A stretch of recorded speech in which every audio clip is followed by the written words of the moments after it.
You want to support Roland Martin Unfiltered? Be sure to join our Bring the Funk fan club. Every dollar that you give to us supports our daily digital show. There's only one daily digital show out here that keeps it black and keep it real as Roland Martin Unfiltered. By going to RolandMartinUnfiltered.com, you can make this possible. All right, folks, tonight on OWN, they have a new soap opera show launching called Ambitions. It's from our frat brother, Will Packer. And we were in Miami for the American Black Film Festival.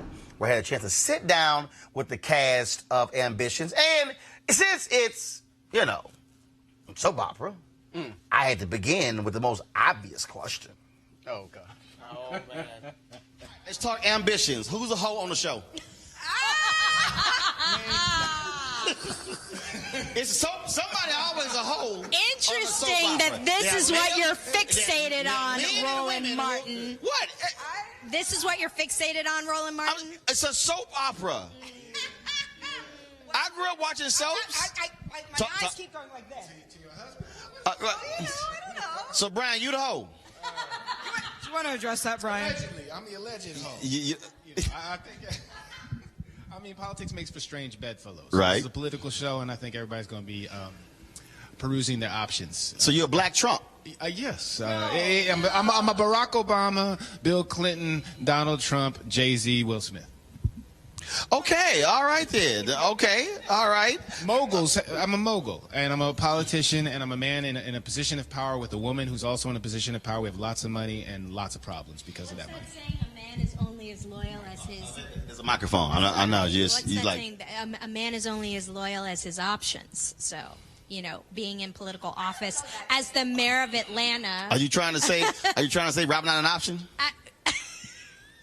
No, I'm just trying to, you know. No, Look, he like, damn, he went there. I'm just saying that Brian has options being the mayor of Atlanta. A powerful, black, successful, handsome man who's educated is going to have many options. And what's interesting about this story, we talk all the time, through the years, this family, the Carlyles have had money before Black Wall Street. All right, and we are in the era of a president and a person in charge of education, Ms. DeVos, who doesn't even want Black Wall Street to exist to these kids that are coming through middle school and high school. We're a story that starts from the place of a family of 3 generations of billions of dollars. And now a guy who's coming from nothing trying to elevate himself and marry into money. I'm a social climber. And we are talking about concepts and parts of society that are interacting that we've never seen before. Do you love your wife? I love my wife dearly. I placed her on a pedestal and I'm trying to level up. Those other women that you're in the shower with and all that stuff, you love your wife? I'm just trying to make myself feel good enough and confident enough to come home and hold it down for you the proper way. See? So, like, good answer. Yeah. Good answer. All right, so who? You can't love anybody else unless you love yourself, right? Oh, my God. So, our answers, I go to you. So, what will be the most interesting thing for folks who watch this show come Tuesday? I can't narrow it down to the most interesting thing. I think people are going to really love how many twists and turns are a part of this show, but they don't feel out of nowhere. They feel very grounded and very much motivated. You see the decisions and the wheels turning for these characters. You see the moment where it changes, and you root for it, even if it's diabolical. Either one of you soap opera fans growing up? Yes.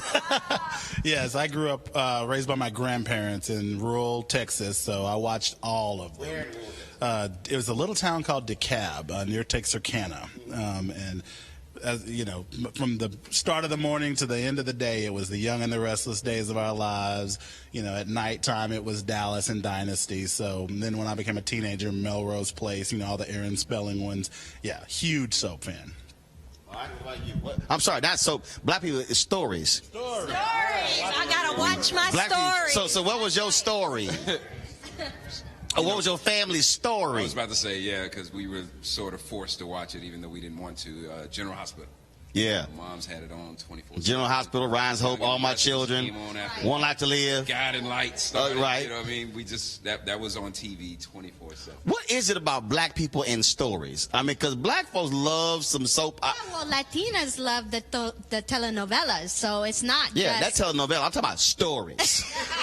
It's the aspirational aspect of it. You're sitting at home, you're ironing your clothes if you're the mom, and it's like you see these rich people behaving badly, and it just draws you in. And the opulent sets, the mansions, the hair, the women who, like Stephanie, who does and says things that you don't get to say in your real life. It's like, oh, she just cussed her sister-in-law out in a way that would make my family fall apart for good, but she gets to do it with a wink, wink, nudge, nudge, and they all get to sleep with these beautiful people and keep their marriages intact. And in real life that doesn't always happen. It also levels the playing field and shows that the human condition affects everyone. We have billionaire families in this show, we have poor families in this show, and we all suffer from the same things. We all struggle with the same things. We all have the same weaknesses. And I think as viewers, whoever you identify with, like if this was Sex and the City or Girlfriends, everybody picked a character that they identified with. They're going to be able to understand all of them, even though they only identify with one, because it makes us all human. It makes all levels of society, all levels of the economy human, and we start to understand people are just people. So, Robin, which episode will you be wearing a trench coat? Well, this ain't a regular ass interview. See, I will pull from all kind of sources. I was doing something at home the other day, and Owen was on. Next thing you know, this guy was throwing me up a desk, and I was taking my shirt off, and my legs were in the air, and I was like, "What the heck is happening?" So then, what happened when the cameras are rolling? I'm sorry. Roland's being very naughty. Yes, somebody got to do it. Then let me tell you, if you like being naughty, then our show is the show for you. Yes. I think that people will love this show. It's so much fun. And let me tell you something. Men are going to love this show. Why is that? Well, because there are naked women everywhere. They'll do it. They'll do it every time. That's part. They'll do it every time. Here, let me go to a smart. Essence, you miss Goody Two Shoes in this, or you get your freak on too? Oh, she gets her freak on. I do get. She gets her freak on. Yes. There's a great shot where he's kissing her booty. It's a great shot. Okay, Robin, it's called I think she looks so beautiful. Robin, the new phrase, that's eating groceries. As the new. I need you to keep up. Oh my gosh. What? This is a grown-ass show. Roland. This is a grown-ass interview. What is wrong with y'all? We just take one. It's like I'm talking to some Holy a 16-year-old cast or something. Like, oh my God, did he just say that? Yes, I did. No, Roland. I mean, that was That was definitely a part of the attraction I keep up. to take this job, to do this role. Was the fact. Save us.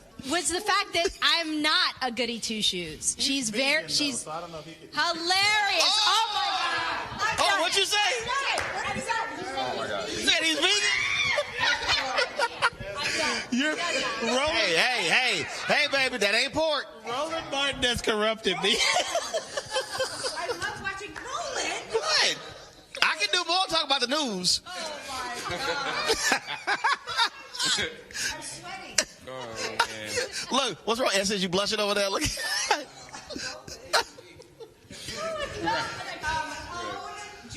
18th. Yes, please. You're going to love this show. And eat your Hashtag ambition. I'm going to add.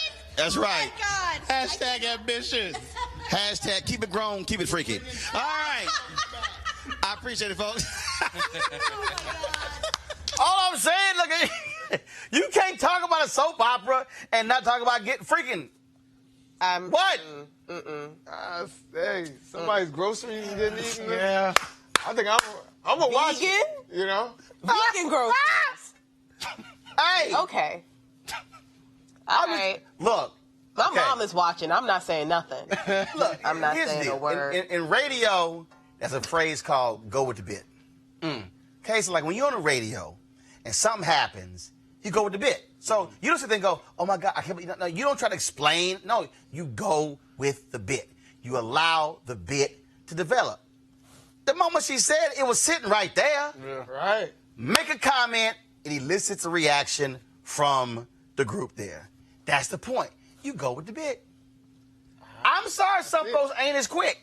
New terminology for me. No, it ain't. Everybody know. It's an old phrase in media. Go with I'm the bit. familiar, but Oh, I thought that's you were just talking not the about bit eating I the would have groceries. gone with. Like, Yeah, I ain't know we were talking that about wasn't it. going with the This bit. I ain't thought we it, were Chief. talking about the eating the groceries. This ain't it. I was like, they've been saying that for a long Weird flex, time. but okay. I just heard that Y'all the know day I eat them. Y'all notice how puritanical this panel has gotten? Wait, what? You know, like, Hey. oh my God, my dad's watching. That's her. Yeah, all right, go in there. Yes, it is me. Yeah, go in there. Yeah, Yes, it is. Ask your dad. Shout out to my wife. She know what's up. Yeah, ask your dad about groceries. She know what's up. Ask your dad about groceries. my groceries. Just had a kid, too. Hey. Hell, yeah, he just had a kid. Right. How the hell he had a kid?